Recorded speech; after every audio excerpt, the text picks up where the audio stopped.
ആരോടാ പറയണ്ടേ, ആരെ കാണണ്ടേ എന്നൊക്കെ നമ്മൾ എപ്പോഴും ചോദിക്കുന്ന ചോദ്യമാണല്ലേ. സോ ആരോടാ, ആരെയാ എന്നൊക്കെ പറയാനായിട്ട് ഹൂം എന്ന് ചേർക്കുക. സോ ഹൂം ഷുഡ് ഐ, ഇത്ര ഓർത്ത് വെച്ചാൽ മതി കേട്ടോ. ഹൂം ഷുഡ് ഐ ചേർത്തതിന് ശേഷം പറയണ്ടേ എന്നുള്ളതിന് പറയുക എന്നതിൻ്റെ ഇംഗ്ലീഷ് സേ ആണ്. സോ ഹൂം ഷുഡ് ഐ സേ, ആരോടാ പറയണ്ടേ. ആരെയാ കാണണ്ടേ, സെയിം തന്നെ ഹൂം ഷുഡ് ഐ ആദ്യം ചേർക്കുന്നു.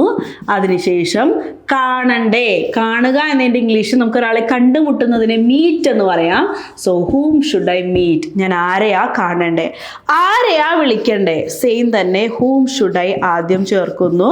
അതിനുശേഷം വിളിക്കുക എന്നതിൻ്റെ ഇംഗ്ലീഷ് കോൾ എന്നാണ്. സോ ഹൂം ഷുഡ് ഐ കോൾ, ആരെയാ വിളിക്കണ്ടേ, ആരോടാ ചോദിക്കണ്ടേ. വേഗം ഒന്ന് കോമെന്റ് ചെയ്യട്ടോ. ഇതുപോലെ വളരെ സിമ്പിളായിട്ട് നിങ്ങൾക്ക് അത്യാവശ്യം വേണ്ട സെൻറ്റൻസുകളൊക്കെ നിങ്ങൾക്ക് തന്നെ ക്രിയേറ്റ് ചെയ്ത് പഠിക്കാൻ വേണ്ടിയിട്ട് നമ്മളുടെ താഴെ കാണുന്ന നമ്പറുമായിട്ട് കോൺടാക്ട് ചെയ്യാൻ. ഇപ്പോൾ തന്നെ നമ്മുടെ പുതിയ ബാച്ച് സ്റ്റാർട്ട് ചെയ്യും കേട്ടോ, ഫെബ്രുവരി 7-ാം തീയതി.